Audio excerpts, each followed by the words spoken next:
নমস্কার বন্ধুরা, chef Shrabani daily vlog চ্যানেলের পক্ষ থেকে সবাইকে স্বাগত জানিয়ে আজ আপনাদের সাথে আবারও মুড়ি ভাজা বা চাল ধোয়ার ভিডিও শেয়ার করতে চলেছি। আপনারা প্রথম থেকে পুরো ভিডিওটা শেষ পর্যন্ত দেখতে থাকুন। ভিডিওটি ভালো লাগলে একটা লাইক দিয়ে পাশে থাকুন ও বন্ধুদের সাথে শেয়ার করে দিন। চলুন তাহলে শুরু করি। তো দেখুন বন্ধুরা, এখানে আমি 5 কেজি চাল নিয়েছি।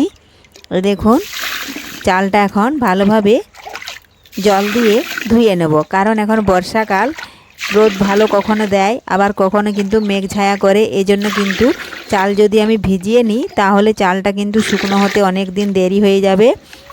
আর মুড়ি কিন্তু রোদ যদি দেয় তাহলে রোদের উপরেই কিন্তু নির্ভর। এজন্য বর্ষাকালে দেখুন চালটা না ভিজিয়ে আমি দেখুন চালটা জল দিয়ে হাত দিয়ে মাখতে মাখতে দেখুন আমি চালটা ধুয়ে 2 থেকে 3 বার নোংরা জলটা ফেলে দিতে হবে, কারণ প্রচণ্ড নোংরা। দেখুন আমাদের এই বাড়িতে কুয়ো আছে, আমি কুয়ো থেকে জল তুলে দিয়ে দিয়েছি।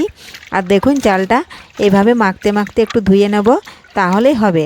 কারণ যদি চালটা ভিজাতাম তাহলে হয়তো আরও একটু গাঢ় জলটা বেরিয়ে যেত, কিন্তু আমি চালটা ভিজাচ্ছি না, কারণ বর্ষাকালের মেঘ, কখনো রোদ কখনো মেঘ কখনো বৃষ্টি, এই জন্যই কিন্তু চালটা আমি ভেজাবো না।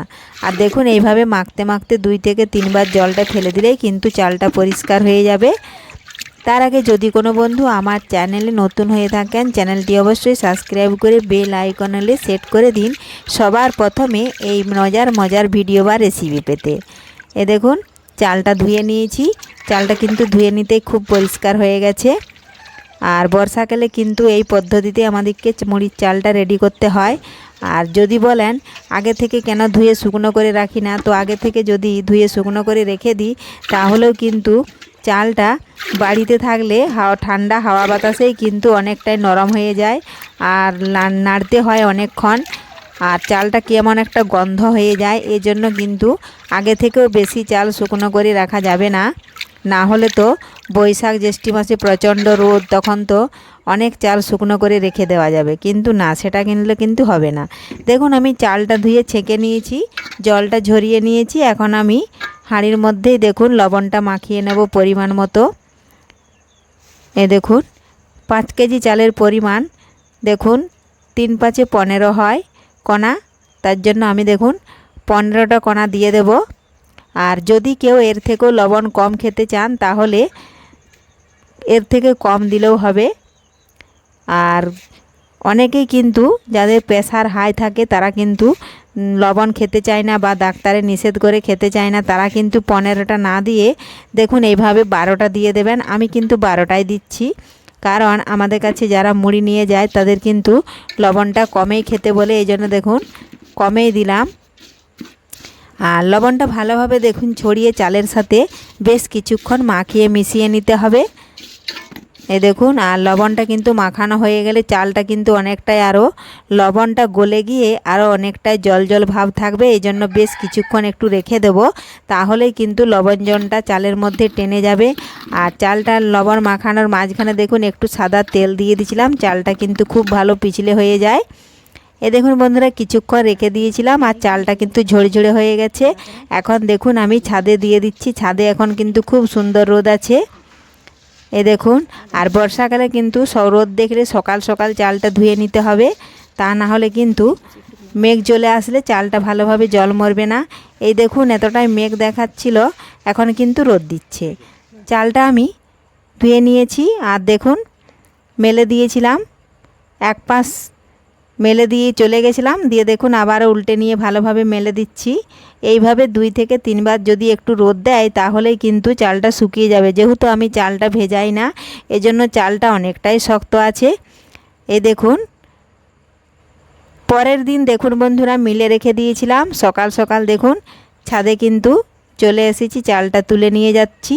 চালটা এখন তুলে নিয়ে গেলে ভাজবো। আর দেখুন ভাজার জন্য নিয়েছি 1 বাটি বালি, একটা হাতা, মুড়ি ভাজা বাঁশের কুচি, আর এই দেখুন চালটা শুকিয়ে গেছে, নামিয়ে এনেছি।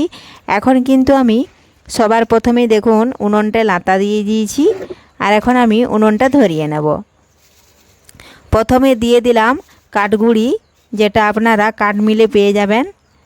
এটা দিলে কিন্তু উনুনটা তাড়াতাড়ি ধরে যায়, আর ধরে গেলে কিন্তু নিভে যাবে না। এই দেখুন এখন সরু সরু করে কাঠ কেটে রেখেছি, কাঠগুলো দিয়ে দিচ্ছি।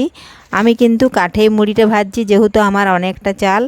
গ্যাসও হবে, যদি কম চাল হয় তাহলে কিন্তু গ্যাসে হয়, আর যদি অনেকটা চাল হয় এরকম মাটির উনুন ছাড়া কিন্তু হয় না। দেখুন উনুনটা ধরিয়ে নিয়েই কিন্তু আমি চালটা বেশ কিছুক্ষণ একটু নাড়াচাড়া করে নিয়ে ভালোভাবে গরম করে নেব।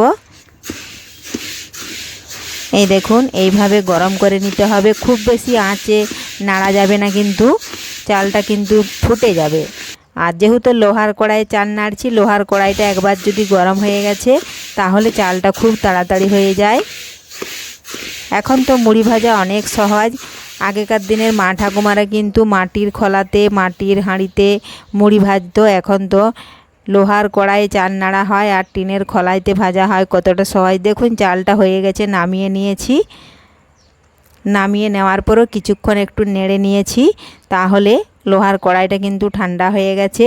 আর গরমে গরমে যদি নামিয়ে দেওয়া হয় তাহলে লোহার কড়াইটা গরম থাকে, নিচের চালগুলো কিন্তু অনেকটাই মুড়ি ফুটে যায়। তো দেখুন বন্ধুরা, এদিকে বালি দিয়ে খোলা বসিয়ে দিয়েছি আর জাল কিন্তু দিয়ে দিয়েছি। দেখুন কতটাই আঁচ জ্বলছে। আর দেখুন কিছুটা বালি দিয়ে দিয়েছি, আর ওই কুচি নিয়ে দেখুন এইভাবে কুচি দিয়ে নাড়াচাড়া করলে দেখুন মুড়িগুলো কত সুন্দর হচ্ছে। খুব সুন্দর মুড়ি ফুটেছে, দেখলেই মুড়িগুলো খেতে ইচ্ছে করছে।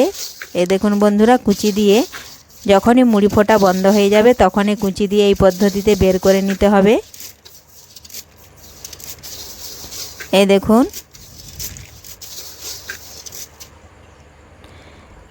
আর বালি তেল নিয়েছি। বালিটা কিন্তু অনেকটা যখন খসখসে হয়ে যাবে কুচিগুলো দিয়ে কাপটা ডুবিয়ে নিলাম তেলের সাথে দিয়ে। এখন দেখুন কুচিগুলো বালির মধ্যে নাড়াচাড়া করে দিয়ে বালিগুলো পিছলে হয়ে গেল।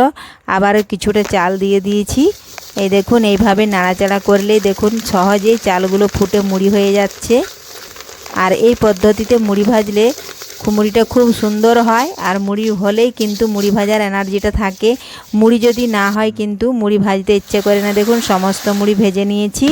এখন আমি একটা চালুন বিছিয়ে দিয়েছি। আর দেখুন নাড়াচাড়া করে, যেহেতু বালি দিয়ে ভাজছি এই জন্য বালি কুচি থাকতে পারে, এই জন্য নাড়াচাড়া করে দেখুন চালুন দিয়ে চেলে এখন আপনাদের পছন্দ মতো জায়গাতে মুড়িটা কুড়িয়ে রেখে দেবেন, তাহলে অনেক দিন ধরে মুড়িটা খেতে পারবেন।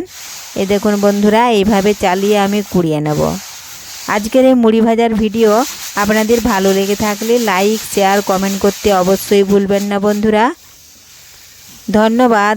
ফিরে আসছি আবারও নতুন কোনো রেসিপি নিয়ে।